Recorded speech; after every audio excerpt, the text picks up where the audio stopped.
I've often created watercolor backgrounds and found really cool designs inside them, but I never realized that was a reverse coloring technique until I discovered reverse coloring books and attempted them in a video a few weeks ago.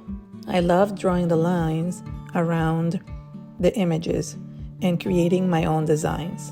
And so I thought I could purposely do this as well and create my own backgrounds and try to find hidden designs in them. I took 3 colors of Lindy's magical powders because I really love how they sprinkle on the page, and just sprinkled them across in different areas and sprayed them with water and have them flow down the page. I really love doing this because it creates beautiful backgrounds and the colors mix so nice.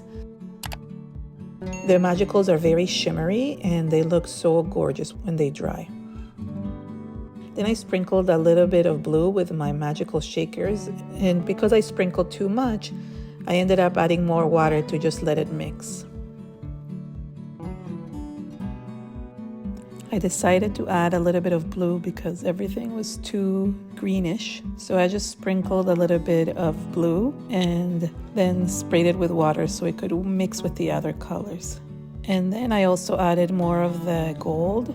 When I realized that I sprinkled a lot of gold on the page, I decided to just leave it the way it is because it looks so pretty.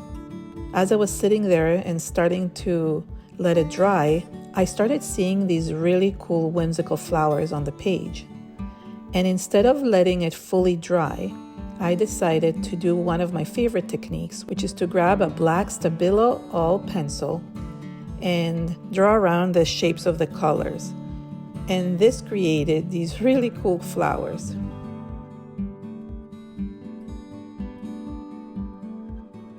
The reason why I like this technique is because the Stabilo all pencil dilutes when it's wet. So it creates really smooth lines across the page and they look as if they're shaded. So it's a really fun technique to try. Creating my own reverse coloring backgrounds is so much fun. But if this is something you're hesitant to do, then you can always try the reverse coloring books like I did in this video right here.